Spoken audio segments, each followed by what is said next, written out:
1 roi 12, hein? 1 roi 12, à partir du verset 21. Roboam, arrivé à Jérusalem, rassembla toute la maison de Juda et la tribu de Benjamin. Non, commençons verset 20, pardon. Tout Israël ayant appris que Jéroboam était de retour, ils l'envoyèrent appeler dans l'assemblée et ils le firent roi sur tout Israël. La tribu de Juda fut la seule qui suivit la maison de David. Roboam, arrivé à Jérusalem, rassembla toute la maison de Juda et la tribu de Benjamin, 180 000 hommes d'élite propres à la guerre, pour qu'ils combattissent contre la maison d'Israël afin de les ramener sous la domination de Roboam, fils de Salomon. Mais la parole de Dieu fut ainsi adressée à Shemaïja, homme de Dieu, par la Roboam, fils de Salomon, roi de Juda, et à toute la maison de Juda et de Benjamin, et au reste du peuple. Dis-leur, ainsi parle l'Éternel, ne montez point, ne faites pas la guerre à vos frères, les enfants d'Israël, que chacun de vous retourne dans sa maison, car c'est par moi que cette chose est arrivée. Ils obéirent à la parole de l'Éternel, et ils sont retournés selon la parole de l'Éternel. Jéroboam bâtit Sichem sur la montagne d'Éphraïm. Il y demeura, puis il en sortit et bâtit Penuel. Jéroboam dit en son cœur, le royaume pourrait bien maintenant retourner à la maison de David. Si ce peuple monte à Jérusalem pour faire des sacrifices dans la maison de l'Éternel, le cœur de ce peuple retournera à son seigneur, à Roboam, roi de Juda. Et ils me tueront et retourneront à Roboam, roi de Juda. Après s'être consulté, le roi fit 2 veaux d'or et dit au peuple, assez longtemps vous êtes monté à Jérusalem. Israël, voici ton Dieu qui t'a fait sortir du pays d'Égypte. Il plaça l'un de ses veaux à Bethel et il mit l'autre à Dan. Ce fut là une occasion de péché. Le peuple alla devant l'un des veaux jusqu'à Dan. Jéroboam fit une maison de haut lieu. Il créa des sacrificateurs parmi tous les peuples. Établit une fête au 8e mois, le 15e jour du mois, comme la fête que c'est célébré en Juda. 1 Corinthiens 15, verset 49. 1 Corinthiens 15. De même que nous avons porté l'image du terrestre, nous porterons aussi l'image du céleste. Ce que je dis, frère, c'est que la chair et le sang ne peuvent hériter le royaume de Dieu.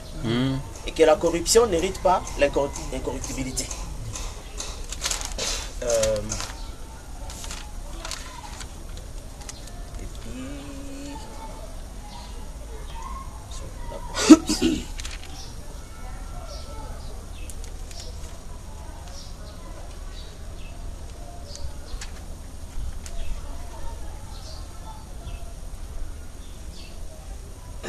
Bon, on va continuer.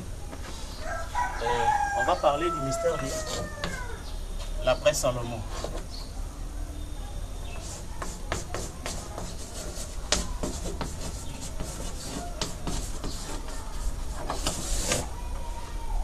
Alors,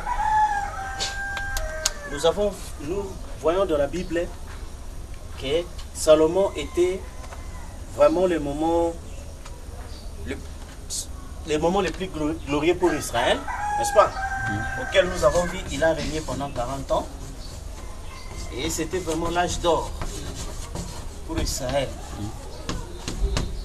Alors, nous avons vu que de ce grand règne de Salomon, la meilleure des choses, c'était qu'il a bâti le temple, n'est-ce pas?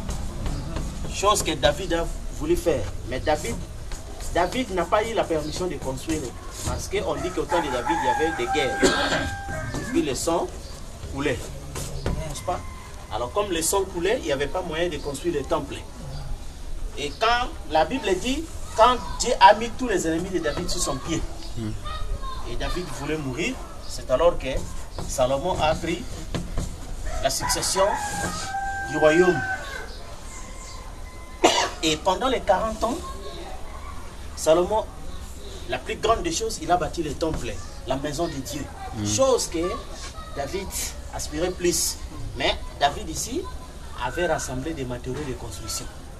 Tous les matériaux, David l'a rassemblé ici. Et Salomon a pris ces matériaux et l'a concrétisé en temple. Alors, c'est ce qui fait que nous avons vu comment, le jour où Salomon a fini de construire le temple pour le dédicacer, il dit que j'ai bâti un temple, n'est-ce pas? Que l'Éternel habitera éternellement. Or, nous savons que ce temple-là ne pouvait pas être celui que l'Éternel habitera éternellement. Mais c'était un temple à perpétuité, n'est-ce pas? Nous avons vu que, bien que le règne de Salomon était déjà seulement de 40 ans, mais le temple devait continuer à perpétuité, n'est-ce pas? À perpétuité. Alors, mais curieusement, le mal que David avait fait ici, Dieu a dit qu'il ne peut pas le punir ici, mais la punition sera effective au temps de Salomon. Et au temps de Salomon, qu'est-ce que nous allons trouver? Dieu a gardé le royaume. Mais juste après son départ, le royaume était divisé. D'un côté, il y avait 2 tribus. Et de l'autre côté, il y avait 10 tribus. Or, les 2 tribus ici, c'était Juda et Benjamin. Or, nous voyons que Juda, c'est ça le siège même de la royauté, n'est-ce pas? Et c'est là aussi que se trouve Jérusalem. Mais les 10 tribus, ils savaient fort bien que ils ne pouvaient pas faire quoi que ce soit parce qu'ils n'ont pas de lieu d'adoration. Parce que le lieu d'adoration était à Jérusalem. Le seul endroit où Dieu bénit, n'est-ce pas? C'était à Jérusalem. Où on leur avait dit que peu importe là où vous vous trouvez, cherchez seulement à regarder vers Jérusalem. Et c'est là qu'il y aura votre bénédiction. Mais les 10, ceux qui étaient dans le 10, ont fait maintenant ce qu'on appelle l'iniquité. Ils savaient fort bien que la bénédiction ne se trouve qu'à Juda. Mais le roi a commencé à faire des stratégies. Il dit, ah, si on laisse les gens aller ici, en tout cas, nous, on va perdre tout le monde. C'est alors qu'il va fabriquer les veaux d'or. C'est là que vous avez vu le mystère de ce qu'on a dit. Dan et Ephraim sont attachés aux idoles, n'est-ce pas? Et il leur a présenté, voici votre Dieu qui vous a fait sortir d'Égypte. Or que c'est ça, c'était ça le mystère. Or, au temps de David, il y avait des guerres. Le sang, David, tu as fait trop couler de sang, dit Dieu. Et tu ne peux pas à cet effet construire un temple. Parce qu'entre tes mains, il y a trop de sang. Et puis il y a des guerres. C'est pourquoi vous avez vu que pendant les 7 âges de l'église, n'est-ce pas? Alors qu'il était dans le trône du Père, ici on ne pouvait pas construire le temple. Parce que le sang coulait. Et puis il y avait la guerre à tout temps. N'est-ce pas? La guerre où le premier ennemi est sorti dans un cheval blanc. On devait le combattre par les lions. N'est-ce pas? Et le deuxième ennemi est sorti sous la forme dans un cheval roux. N'est-ce pas? Et nous avons vu que le veau l'a combattu. Et l'autre ennemi est sorti dans un cheval noir. L'homme l'a combattu. Et le dernier ennemi est sorti dans un cheval pâle. Il se nomme là la mort. Et l'aigle l'a combattu. N'est-ce pas? C'est ce qui fait que c'est là, ça concorde avec la Bible où Paul dit que le fils doit rester au trône jusqu'à ce qu'il fasse de tous ses ennemis son marchepied. Et le dernier ennemi qui sera détruit s'appelle là, c'est la mort. Et ça coïncide aussi avec le 4e psaume. Frère Branham dit c'est le dernier ministère de Satan. N'est-ce pas? Et c'est ici que le combat s'arrête. Alors, juste après cela, vous allez voir maintenant la venue de Salomon. N'est-ce pas? Les jeunes hommes aux cheveux blancs. N'est-ce pas? Les jeunes hommes aux cheveux blancs. Parce que les cheveux blancs sont le couronnement de la sagesse. Ouais. Alors, c'est ainsi, dans l'exposé Frère Branham dit, page 51. Ces cheveux blancs comme la neige, Jean remarque d'abord et mentionne la blancheur de ses cheveux. Ils étaient blancs et brillants comme la neige. Ce n'était pas à cause de son âge. Oh non. Les cheveux d'une blancheur éclatante ne sont pas un signe d'âge, mais d'expérience, de maturité et de sagesse. Celui qui est éternel n'a pas d'âge. Amen. que représente le temps pour Dieu. Pour Dieu, le temps a peu d'importance. Mais la sagesse a une grande importance. C'est comme quand Salomon demandait la sagesse à Dieu pour juger le peuple d'Israël. Maintenant, le voici qui vient, le juge de toute la terre. Il sera couronné de sagesse. Voilà ce que signifie la blancheur et l'éclat de ses cheveux. Vous pouvez le trouver dans Daniel chapitre 7, verset 9 à 14. N'est-ce pas?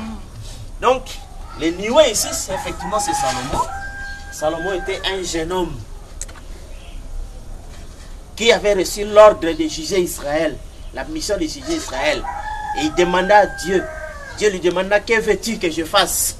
Il demanda la sagesse pour juger le peuple. Et c'est ça, frère madame, s'étonnait toujours. Il dit, ah, Jésus est mort à l'âge de 33. Mais pourquoi il apparaissait avec des cheveux blancs? N'est-ce pas? Et un frère essayait de lui dire, arrête-toi de t'être glorifié. Il dit, mais je n'étais pas satisfait. Parce que la justice, c'est que ceux qui ont fait soif de la justice, ils seront rassasiés, ils seront satisfaits. Alors, ici, il a fallu comprendre que le cheveu blanc, c'était la sagesse. Chose que Salomon a demandé pour juger le peuple. N'est-ce pas? Et c'est ce qui fait que les nuées blanches, les cheveux blancs, qui étaient formés par des anges, dont chacun avait un sceau. Et c'est le 7 sceau qui est la sagesse pour exercer le jugement. Exactement. On ne peut pas exercer le jugement. C'est ainsi que, durant les 7 âges de l'église, on ne pouvait pas construire le temple. N'est-ce pas? Parce qu'il y avait des guerres. Et le sang coulait. Et là, c'était le trône du Père. Mais il a fallu que tout soit remis entre les mains du Fils. N'est-ce pas? Parce que le Nioué, c'est le Fils.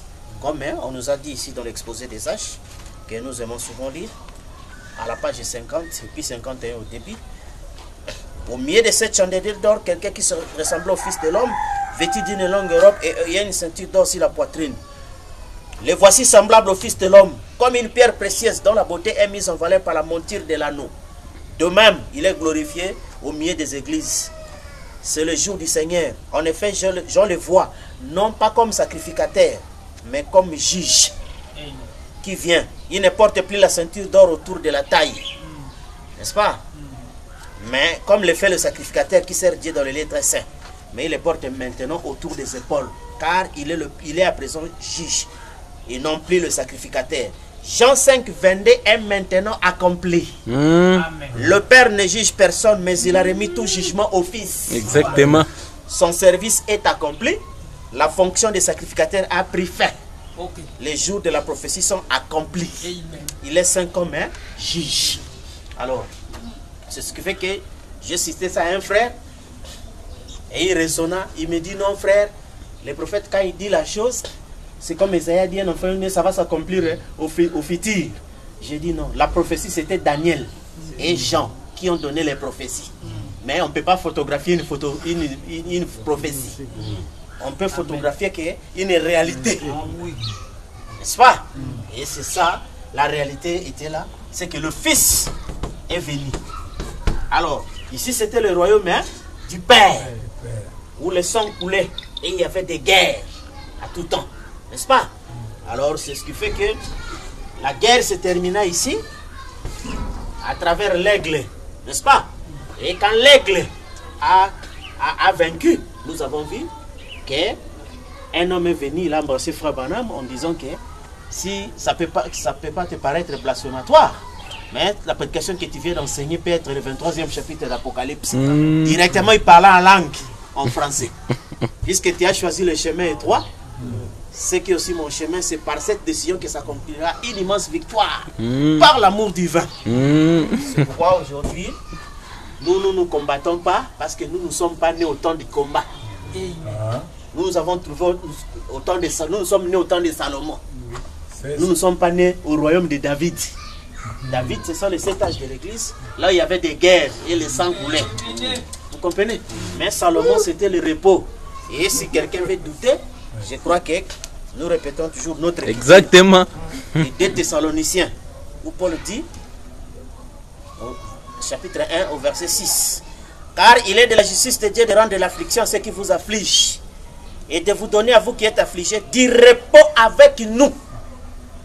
lorsque le Seigneur Jésus apparaîtra du ciel avec les anges de sa puissance, au milieu d'une flamme de feu, pour punir ceux qui ne connaissent pas Dieu et ceux qui n'obéissent pas à l'évangile de notre Seigneur Jésus.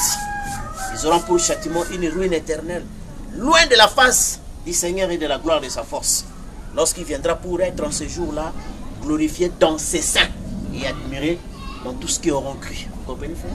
Et c'est là, à la venue de Nioué, c'est là qu'on vient nous donner du repos, n'est-ce pas? Et la venue de Salomon, c'était le repos. C'est pourquoi Israël a connu le repos à ce temps-là. Et ce qui fait que, quand les Nioué sont venus, c'est là entrant majestueusement nos frères Branham, n'est-ce pas? Et remarquez maintenant, les royaumes que nous avons ici, c'était le royaume, n'est-ce pas, des 12. Tous les 12 au complet. Vous allez voir qu'après la nuée, le royaume sera divisé. Après le départ de Salomon. Et ici, c'est ça le royaume où on nous parlait de l'homme, qui était corps avec 5 sens, esprit avec 5 sens, et l'âme. Et tout ça dirigé par la parole. N'est-ce pas? Et il formait les 12. C'est pourquoi c'était le baptême du Saint-Esprit. N'est-ce pas? Où les bénédictions étaient partagées. Et par l'âme et par le corps. Parce que la première venue de Jésus-Christ, il est venu dans le corps. Et sa venue a donné des bénéfices au corps. Car il a été dit par ce maître ici, nous sommes guéris dans le corps. Vos fils et vos filles auront des visions ici dans l'esprit. Parce que c'est ici dans l'esprit qu'il y a la conscience, la subconscience. C'est là qu'on voyait des visions et des songes. N'est-ce pas? C'est là que des prophéties venaient. Et toutes ces choses-là. Par la subconscience. Vous comprenez? Et c'est ce qui fait que tous les royaumes étaient ensemble. N'est-ce pas? Et les bénédictions tombaient. Or, souvenez-vous, même le mystère de Matthieu 13 que nous avons lu, cela s'accomplit en vous en tant qu'homme. Parce qu'en tant qu'homme, vous êtes doublé. N'est-ce pas? Vous êtes d'abord la semence de votre papa et maman, qui est la mauvaise semence. C'est ça. Et si vous êtes élu, vous êtes la bonne semence, c'est-à-dire une partie de l'éternité. Amen. Qui vient de l'éternité. Oui. C'est pourquoi les dés devaient marcher côte à côte jusqu'au jour de la moisson. Comme nous avons vu, pendant le processus du champ, et la terre et la semence vivent ensemble. N'est-ce pas? Comme nous parlons du souterrain, nous prenons l'exemple des patates douces. N'est-ce pas? La semence est cachée et la terre l'entoure. Et pendant le champ, tous des marchent de pair. Et vous ne pouvez pas déranger la terre qui cache les patates douces. Non. Sinon les patates peuvent s'abîmer. Il faut laisser ça. N'est-ce pas? Mais à la maturité, c'est là où vous séparez la patate d'un côté, vous abandonnez la terre. Vous comprenez? Et remarquez maintenant que quand Salomon est venu, et il a donné de grandes bénédictions, mais après son passage, le royaume était divisé en deux, et les 10 d'un côté. N'est-ce pas? Et quand Frère Branham est venu, lui qui était la brèche entre les âges et les sceaux, n'est-ce pas? Il a accompli d'abord l'enlèvement. Et souvenez-vous que Frère Branham était là, nous avons vu avec vous. Samuel le prophète, quand il est venu pour oindre David, n'est-ce pas? Mais ils ont fait un arrangement avec Dieu. Parce qu'il a dit, mais si les gens ici apprennent que je vais oindre un roi, ils risquent de me tuer. Bon, Dieu dit, amène le sacrifice. N'est-ce pas? Si te demande, dis que je suis venu donner le sacrifice. Et les gens de ce temps-là ont demandé, il n'y avait aucune citation où Samuel a dit que je suis venu oindre le roi. Toutes les citations c'était, oh, prophète, qu'est-ce que tu veux? Je suis venu donner le sacrifice. Et venez tous, on va faire le sacrifice. Mais le mystère du silence, c'était oindre le roi. Voilà. Et tout le monde s'est accouru pour le sacrifice. Mais le plus grand secret concernait le plus petit. C'est ça. N'est-ce pas? L'onction royale. Mais le message populaire, c'était le sacrifice. C'est pourquoi vous entendez quand les gens nous parlent. Non, Frère Branham lui-même croyant en Jésus. Il louait Jésus. N'est-ce pas? Oui. Mais celui qui vaincra aura droit de manger la manne cachée. Pas une manne populaire, mais la manne cachée. N'est-ce pas? C'est-à-dire le silence, qui est le mystère prédestiné de tout le temps, est caché, mais qui devait être révélé aux gens que lui aime. Alors, c'est ce qui fait que, ici, quand Frère Branham est venu, il parlait à tout le monde, mais il y avait un secret. Amen.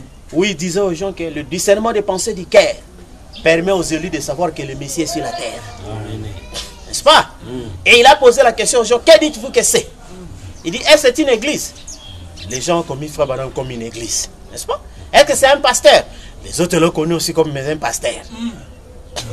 Il dit, mais c'est Jésus-Christ parmi vous. Amen. Vous comprenez? Alors, c'est ce qui fait que, là déjà, quand Frère Branham parle de ce que la parole qui lui est venue, il est venu accomplir même Hébreux 4. Or, Hébreux 4, les gens lisaient ça à la légère, d'une manière superficielle. Or, dans l'exposé ici, Frère Branham dit, quand les gens lisent l'écriture d'une manière superficielle, ils en tirent que des connaissances, des compréhensions superficielles. Or, ce qu'il nous a demandé, pour attraper l'épouse, il faut creuser dans les eaux trop profondes. N'est-ce pas? Et Frère dit que pour manquer aussi la tribulation, il faut creuser profondément. Alors, ce qui fait que, ici maintenant, quand Frère Branham est venu, Hébreux 4 qui dit que la parole de Dieu, n'est-ce pas, est plus tranchante qu'une épée à double tranchant. Capable de partager jointure et moelle, âme et esprit. C'est ce que les gens ne comprenaient pas. Et c'est ainsi que quand Frère Branham était ici, il faisait le discernement des pensées du cœur.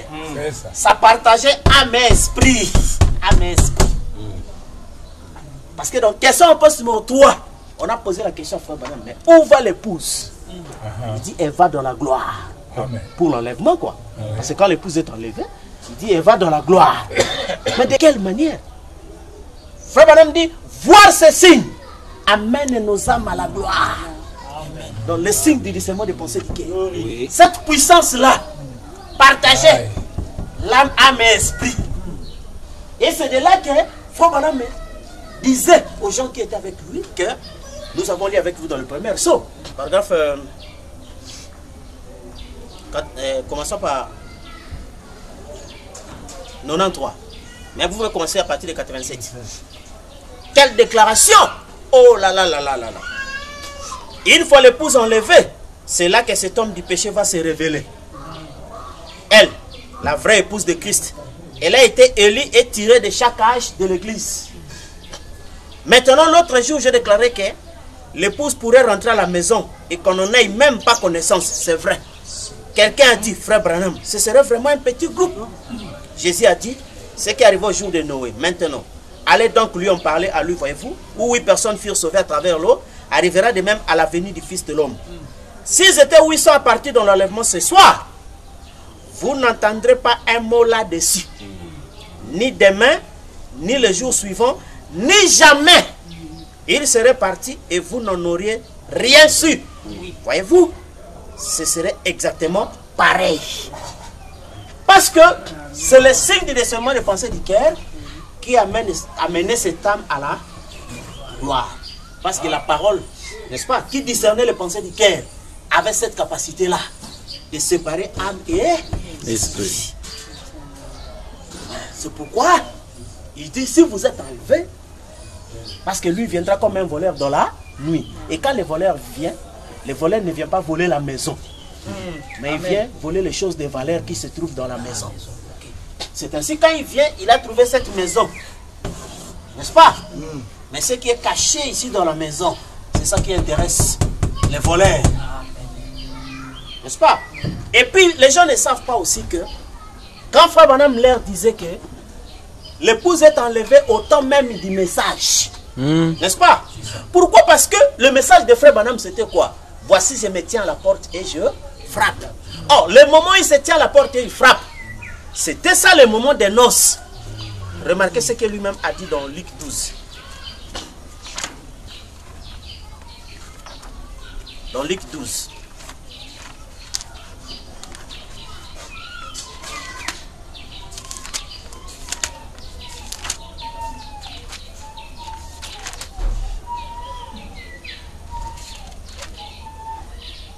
Verset 35 jusqu'à 40. Que vos reins soient saints et que vos lampes allumées. Et soyez semblables à des hommes qui attendent que leur maître revienne des noces, afin de lui ouvrir dès qu'il arrivera et frappera. Vous voyez? Heureux ce serviteur que le maître trouvera veillant. Je vous le dis en vérité, il descendra, il mettra à table et s'approchera pour le servir. Qu'il arrive à la deuxième, à la troisième, heureux ce serviteur qui trouve veillant. Sachez-le bien, si le maître de la maison savait à quelle heure le voleur doit venir, il veillerait et ne laisserait pas percer sa maison.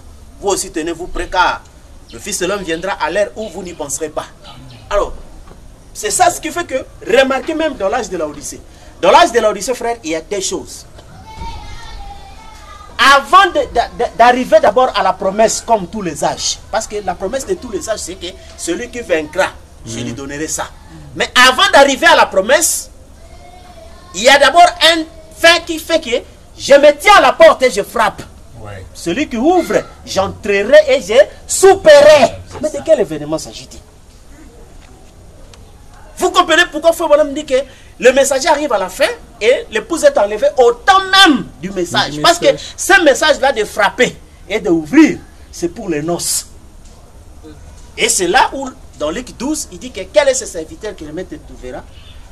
Veillant, quand il viendra des noces, frappera et lui ouvrira. Et ce message-là ne se trouve que dans l'âge de la Odyssée. C'est pourquoi Frère Branham me montre que c'est là l'âge du 4e saut, l'âge de l'aigle. N'est-ce pas? Et remarquez que ici, maintenant, l'âme va partir. Alors, qu'est-ce qui va se passer? Après la venue de Nioué, les 12 vont se disperser. N'est-ce pas? La colonne de feu s'unit avec l'âme. Oindre le sang, des saints. Et puis les 10 restent ici. N'est-ce pas? Et c'est là maintenant où vous voyez que quand la nuée vient, il y a la sainte convocation. Et la sainte convocation n'a rien à voir avec les choses littérales. Amen. Mais c'est pour les prédestinés qui n'ont jamais commencé. Alors, c'est ce qui fait que maintenant que nous voyons, après les nuées, vous comprenez que nous sommes maintenant de ceux qui sont pour le royaume de Dieu. Un royaume où il n'y a que la parole et la théophanie. Amen. Et nous avons un autre royaume de nos frères et qui ont gardé le royaume de 10. Donc jusqu'à aujourd'hui, ils s'intéressent encore à l'être humain. Oui. Ainsi dit le Seigneur. Et c'est pourquoi nous avons maintenant des royaumes. Roboam a voulu avoir le souci d'aller associer les 10. Dieu dit non, laisse faire. C'est moi-même qui ai occasionné cela. Amen. C'est ça. C'est ça. Oh. Vous comprenez? C'est pourquoi certains de nos frères, quand nous leur avons expliqué, nous sommes dans la sainte convocation, où il ne parle rien qu'à son épouse, c'est-à-dire union invisible. Et vous ne pouvez pas aimer quelque chose qui n'est pas de ta nature.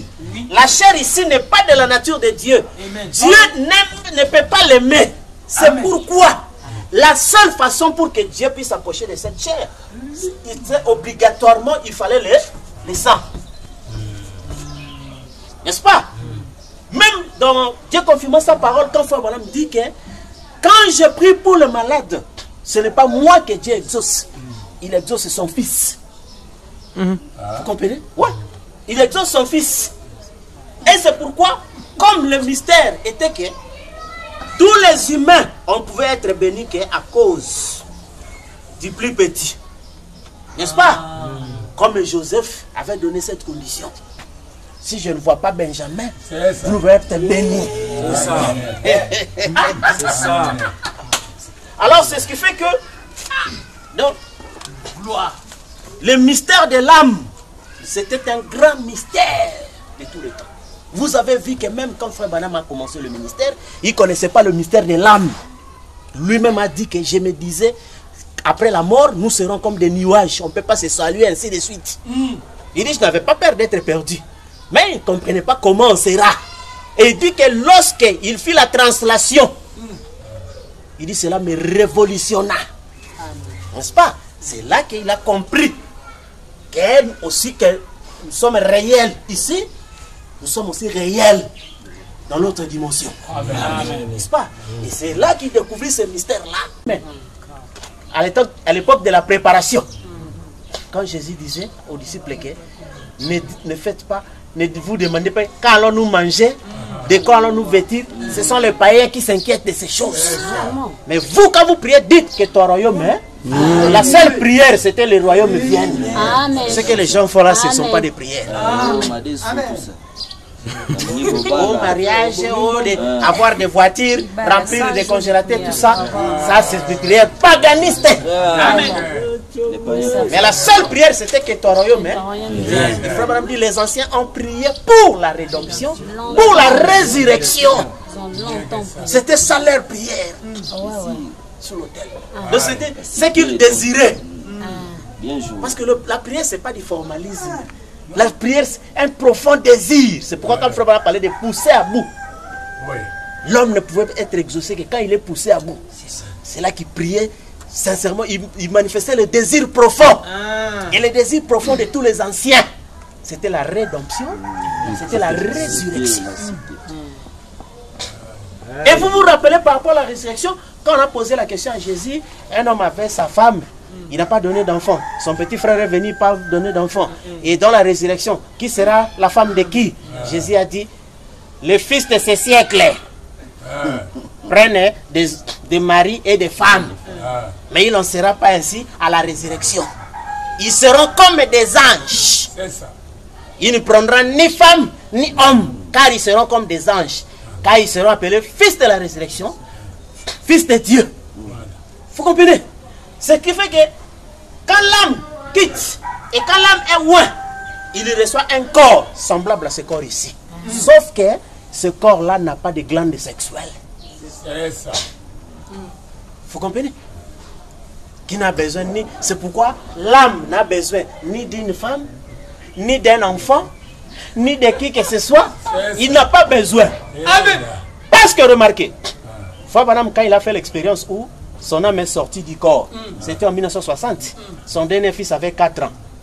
Mais quand Frère Branham est sorti, il ne se souciait plus. Il dit, je ne vais plus retourner. Oui. On pouvait dire, mais tu as un enfant qui a 4 ans. Tu ne se soucies pas de son avenir. Et vous comprenez, frère? Son souci en tant que théophanie, il ne fait plus retourner dans cette histoire. Mais je veux voir Jésus. C'était ça le désir. Et quand aujourd'hui Jésus vient, vous voulez amener une âme pour qu'il rentre dans la terre. Il commence à se soucier des femmes, des enfants, de ceci et tout ça. Non. Ça ne regarde pas la théophanie. Ça, c'est le choix de la chair. Si vous voulez, vous prenez une femme, vous prenez un homme. Ça ne nous concerne pas. Ou vous avez autant d'enfants, autant de ceci. Vous supporterez des conséquences vous-même. Parce que, remarquez, qu'est-ce qui a été dit à Adam? Vous allez voir que l'expression que Dieu a utilisée quand il a parlé à Adam, c'était un adverbe de conséquences. Il dit, puisque, parce que le diable a dit, Dieu sait qu'en faisant ceci, vous deviendrez des dieux. C'est pourquoi les humains appellent ça procréation. Or, Adam ne devait pas être un Dieu. Lui devait être une terre, parce que la terre ne fait rien.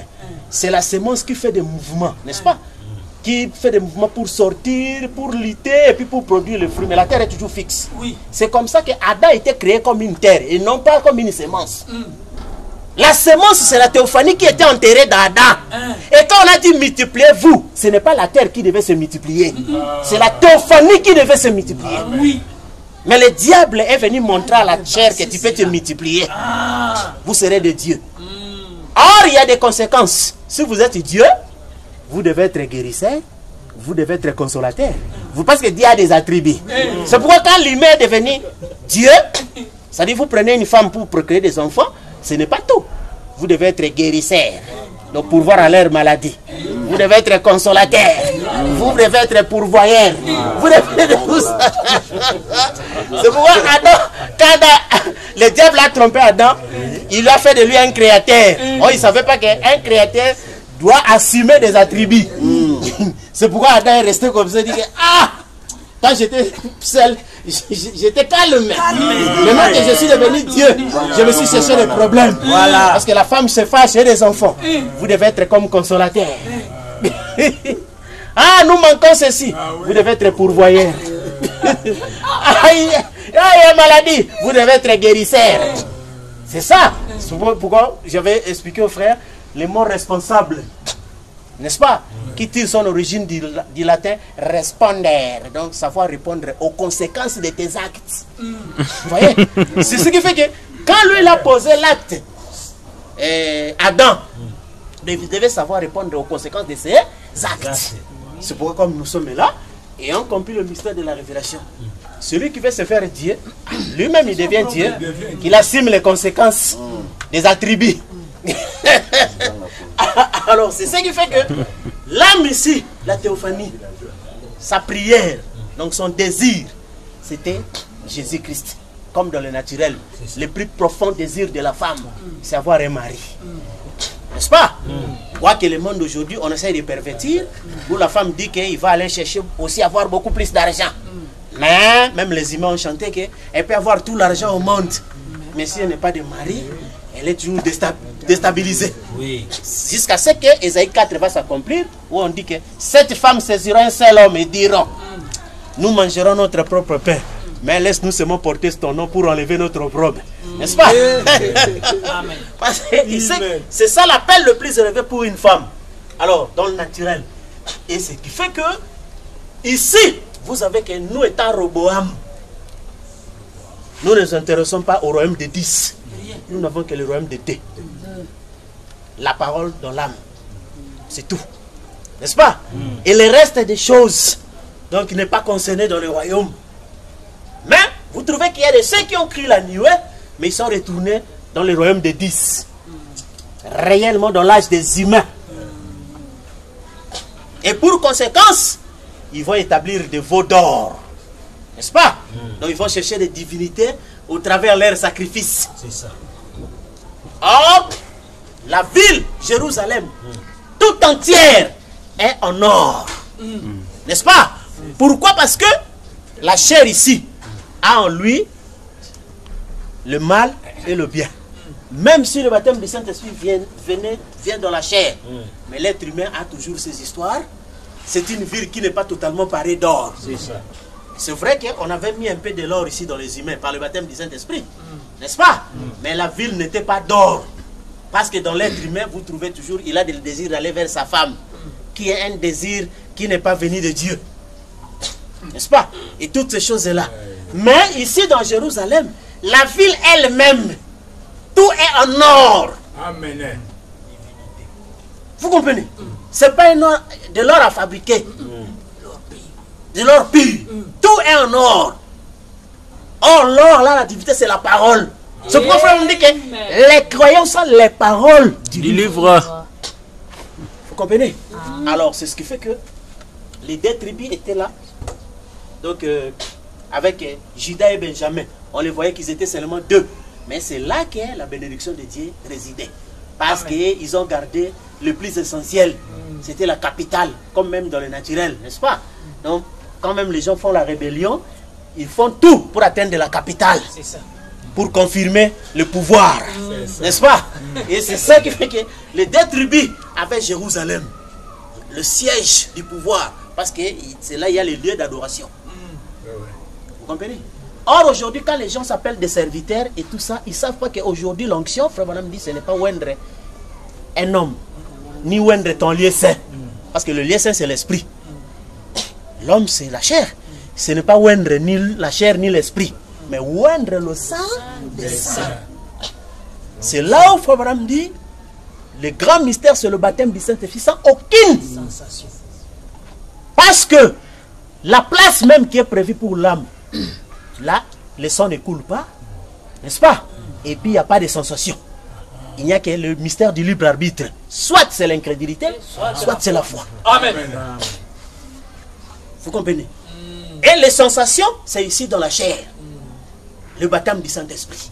C'est pourquoi vous avez vu que l'Odyssée se terminait par des tremblements de terre. Où les gens cherchent des tremblements de terre pour croire que Dieu est là. Or, ici, ce n'est pas la sensation.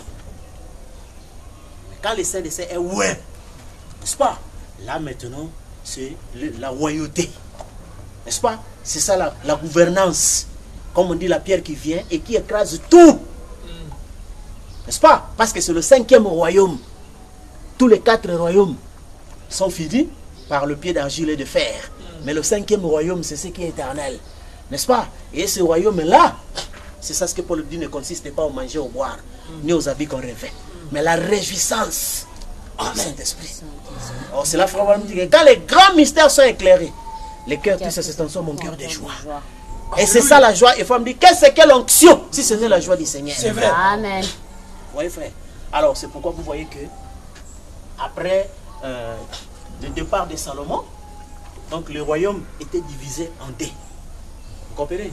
Alors c'est ainsi, vous avez vu que on est maintenant dans cette réalité-là. N'est-ce pas? Où le frère ne comprenne pas pourquoi nous on ne s'intéresse pas à ceci, à cela. Mais nous disons, frère, qu'effectivement, ce que vous dites est venu du prophète Samuel. C'est vrai que Samuel a amené le sacrifice, mais le plus grand rôle que Samuel était venu, c'était pour oindre les rois.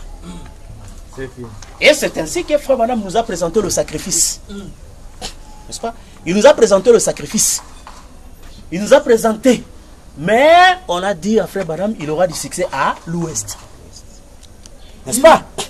Il aura du succès à l'ouest. Et à l'ouest, c'est là que frère Branham a accompli. C'est donc pourquoi il est né sur la terre. Amen. C'est-à-dire la rencontre des Nioué. Et quand les Nioué étaient venus, souvenez-vous, au temps de Salomon, les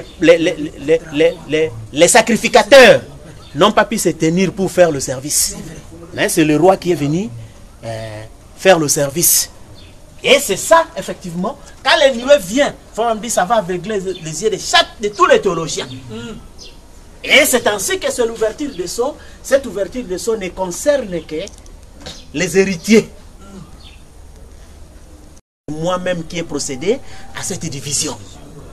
Vous comprenez? Laissez les 10 tribus ensemble. C'est ainsi, vous comprenez que, quoi que les gens lisent ceci, soit qu'il y ait ceci, ce n'est pas nous seulement qui avons dit ça. Mais nous savons, comme nous lisons souvent dans les sceaux, n'est-ce pas? Et c'est ça qui a manqué aux gens. Donc, question, on pense sur les sceaux, question numéro 33, où nous lisons, je lis rapidement l'essentiel. Quand Élie est arrivé du désert, il avait un message. D'un pas décidé, il est sorti du désert.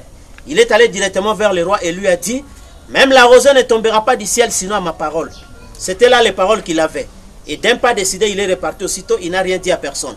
Quand il avait un autre message, il venait tout de suite et il prononçait ce message.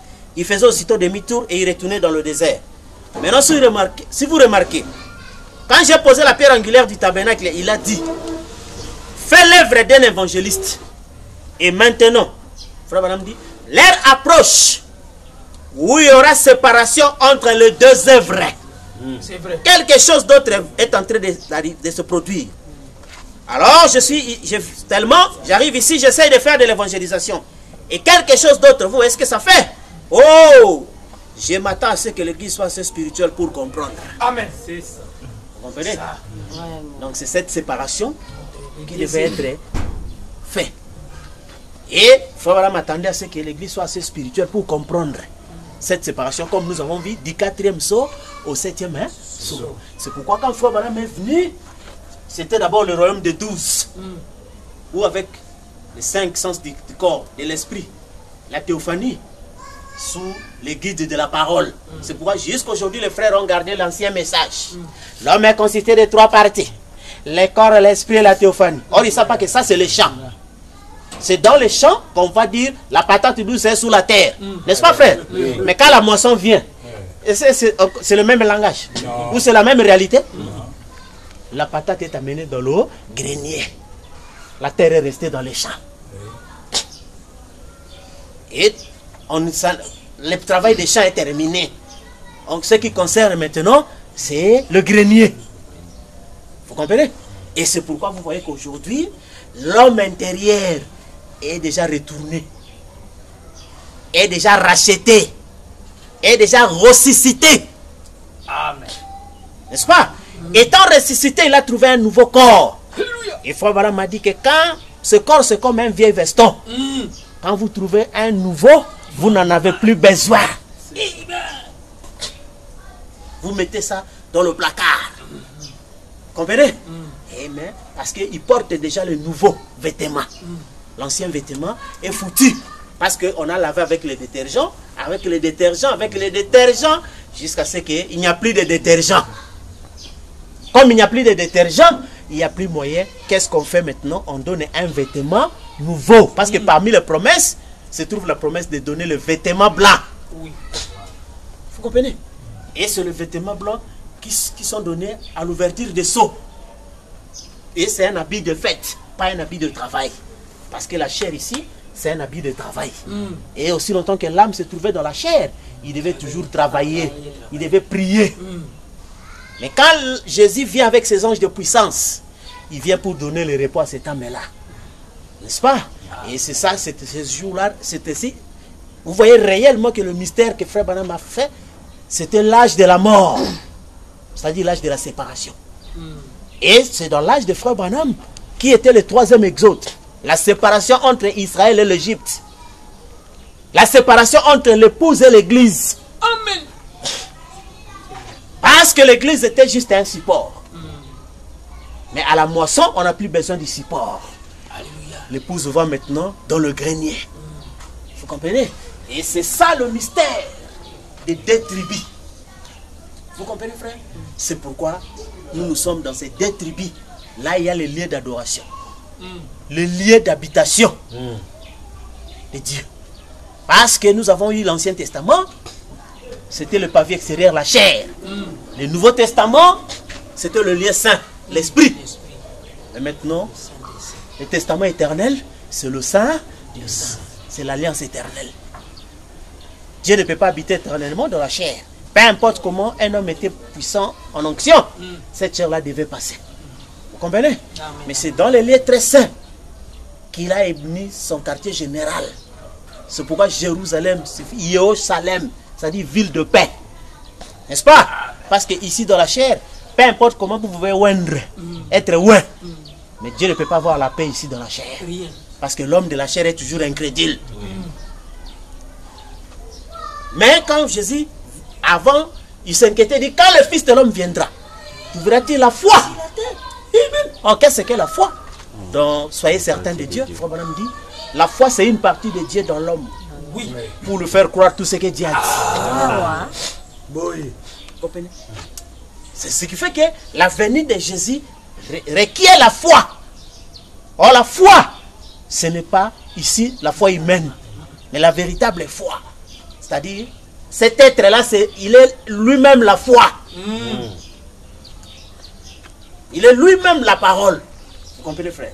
Alors, si vous voyez que le mystère des deux tribus, c'est ça, là où nous en sommes, n'est-ce pas? Et les deux tribus, on les regarde là-bas, avec leur veau d'or, n'est-ce pas?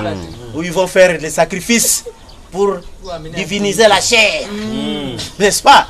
Mais, apprenant toujours, n'arrivant pas à la connaissance de la vérité. Et ils n'atteindront jamais la satisfaction. Parce qu'aujourd'hui, ça marche. Oh, la chair, c'est toujours l'équilibre du bien et du mal. S'il fait le bien, demain, il fera le mal. S'il fait le bien, il rentre dans le bien, ainsi de suite. Vous voyez?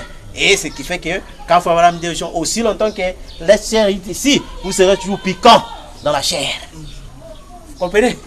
Mais l'âme, parce que Frère Branham dit, quand on a dit à Sodome que si vous trouvez digeste, détruirez Sodome.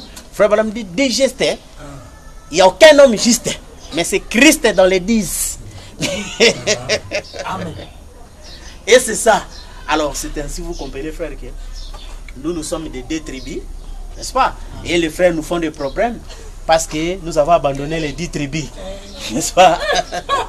Mais nous leur avons dit qu'on avait aussi ce souci-là, mais c'est Dieu qui est venu intervenir pour dire qu'effectivement, c'est lui-même qui a séparé. Vous voyez? Le royaume de 10 et le royaume de 2. Vous comprenez, frère? C'est ainsi que vous remarquez, peu importe comment un homme prétend croire le message, observez-le seulement. Observez en quoi il est attaché. Amen. N'est-ce pas? Parce que Frère me dit, à quoi est-ce que le message de Balaam était-il un mensonge? Parce que c'était contraire à l'heure et à la saison. Et quand Frère me dit par leurs fruits, vous les reconnaîtrez. Il dit, le fruit c'est la parole, d'après l'heure et la saison. Amen. Vous comprenez? Et Frère Abraham me dit, ça c'est la saison immortelle. Or la chair n'est pas immortelle, c'est l'âme qui est immortelle. C'est pourquoi on dit c'est le jour du Seigneur. Or le Seigneur c'est l'esprit. N'est-ce pas? C'est ça, c'est le jour de l'esprit. C'est ainsi Frère Abraham m'a dit que ce corps ici ce n'est pas vous, mais vous, l'esprit. Et comme Abraham devait quitter le pays de son père et sa mère, aller dans le pays que l'Éternel lui a donné. Et c'est ainsi, vous comprenez frère, que ici nous sommes dans le royaume des 2 tribus. Alors, mais nous laissons les frères qui sont dans le royaume des 10 tribus, mais ils seront dans des tourments. Parce que comme conséquence, là où on avait placé les veaux d'or à Ephraïm et à Manassé, leurs noms furent effacés du livre. C'est ça ce que Frère Branham dit, quand les gens s'arrêtent à mi-chemin dans cette parole, leur nom est effacé. Parce que nous avons cru, effectivement Dieu était venu en Moïse, c'est la chair. Dieu était venu en Jésus. Durant les 7 âges, ce ministère qui a été de Jésus jusqu'à Branham, c'est dans l'esprit. Et vous devez croire maintenant, le Dieu qui est venu dans le nuée, non pas pour oindre des hommes, mais pour oindre le sang des saints. Et Frère Branham dit, celui qui est réellement baptisé dans le corps, ira à la parole jusqu'au bout. Et il comprendra ces mystères-là. Vous comprenez? Et Judas, c'est là le seul endroit où on a béni, on a donné la bénédiction de la royauté. N'est-ce pas? En dehors de ça, il n'y a pas. Et vous allez bricoler comme les gens le font aujourd'hui. N'est-ce pas? Les gens bricolent. Vous trouvez les gens qui croient que la nuit est venue, mais ils continuent à prier, à jeûner, à faire des sacrifices et tout ça pour essayer d'avoir la divinité dans la chair. N'est-ce pas? Et c'est ça l'idolâtrie, le veau d'or. Mais nous ne cherchons rien. Tout ce qu'il y a, c'est que le sein de oindre le sein des saints. N'est-ce pas? Et une fois comme le sein des saints oint, cela produit l'homme nouveau. Amen. Et cet homme-là, donc, est sans péché. Parce qu'il est ni ride, ni tache, ni rien de semblable. Parce que la femme du roi ne peut pas faire la fête du mariage avec une robe d'occasion ou avec une robe qui a été nettoyée par le détergent. N'est-ce pas? Mais la femme royale, dans le mariage, elle porte une robe neuve. Vous comprenez? Et c'est ça la robe que nous portons déjà. Pas nous porterons, mais nous le portons maintenant. Parce que faut me dire, enlevez ces vêtements de Caïn, prenez le vêtement blanc, le Saint-Esprit. N'est-ce pas? Et c'est la parole. C'est pourquoi vous comprenez, frère, que les gens ne vont pas comprendre et ils sont restés dans le royaume des 10 tribus. N'est-ce pas? Mais ils sont des serviteurs. Malheureusement, ils ne sont pas des fils. Et ils n'ont pas droit à l'héritage. Parce que l'héritage se trouve à Juda. Vous comprenez? C'est pourquoi vous comprenez que les frères cherchent la sainteté, mais ils n'ont pas de mystères. Or, notre héritage, ce n'est pas la sainteté. Notre héritage, ce sont des mystères. Vous comprenez, frère? Alors, c'est pourquoi vous voyez que nous sommes dans ce royaume-là de 2 seulement. N'est-ce pas? Le royaume éternel, dans le royaume invisible. N'est-ce pas? Donc, comme la sainte convocation, rien à voir avec les choses littérales. Mais cela se situe au-delà. Vous comprenez? C'est pourquoi quand nous regardons des frères avec les veaux d'or, donc il n'y a pas moyen de faire quoi que ce soit. Leur nom, nous savons qu'il est effacé du livre. Quant à nous, nous cherchons seulement là, il y a le petit Benjamin. Amen. N'est-ce pas? On l'associe avec Judas. Donc la parole qui est venue dans l'Apocalypse 10. N'est-ce pas? Quand il se réjouit et il se réunit, n'est-ce pas? les déforme, n'est-ce pas? La ville déforme le pays éternel. Alors c'est pourquoi vous voyez que les gens ont suivi le mouvement du corps que Samuel a apporté, le sacrifice. Or le but, ce n'était pas le sacrifice. Le but, c'était de oindre le roi. Vous comprenez? C'est pourquoi vous voyez les frères viennent sincèrement avec des citations. Frère Branham a dit ceci, frère Branham a dit ceci, a dit cela. Mais le plus grande chose et la dernière des choses, c'était oindre le sang. Et le sang des saints ne pouvait être oint que par le sept tonnerre. C'est-à-dire de vérité mystère. Oui. Et quand vous parlez de vérité ordinaire, ça se limite dans l'esprit. Mais les vérités qui peuvent atteindre cet homme-là, ce ne sont que des vérités, des choses éternelles. Parce que cet homme-là, comme nous avons vu, tout ce que les gens prêchent à l'église ne profite à rien à l'âme. Oui. Quand vous prêchez aux gens, vous devez bien vous marier. L'âme ne profite pas de ça. Vous devez avoir des enfants, l'âme ne profite pas de ça. Vous devez faire ceci, faire cela, l'âme ne profite pas de ça. Mais l'âme était là, il attendait la rédemption. Il attendait la résurrection. Vous comprenez? Il attendait ce corps-là qui devait venir de la parole. Vous comprenez? Et c'est pourquoi les gens se sont trompés de cible. Ils ne savent pas ce qu'ils attendaient. Vous comprenez? Comme les Juifs avaient perdu le cible. Ils n'ont pas su réellement définir ce qu'ils attendaient. Vous comprenez? Et c'est pourquoi, même ici dans le monde intellectuel, quand quelqu'un fait un projet, on lui dit, donne-nous les résultats attendus du projet. Et le projet que Dieu avait été divisé en trois. En Christ, Dieu dans l'église, lequel était un individu, et puis Dieu dans sa famille. C'était ça le résultat final. Vous voyez, frère? Alors c'est pourquoi vous voyez que les gens ne comprennent pas, n'est-ce pas? Que c'est là, ah mais vous êtes séparés des autres. Et nous, ce sont nos frères. Mais sauf que Dieu nous a dit, et ils sont restés dans les 10, nous sommes dans les 2. N'est-ce pas? Et Dieu nous a dit de ne plus nous associer. Donc, de rester à l'écart. Mais la conséquence des 10, c'est que leurs noms sont effacés du livre à cause de l'idolâtrie. Alors, merci. Merci beaucoup.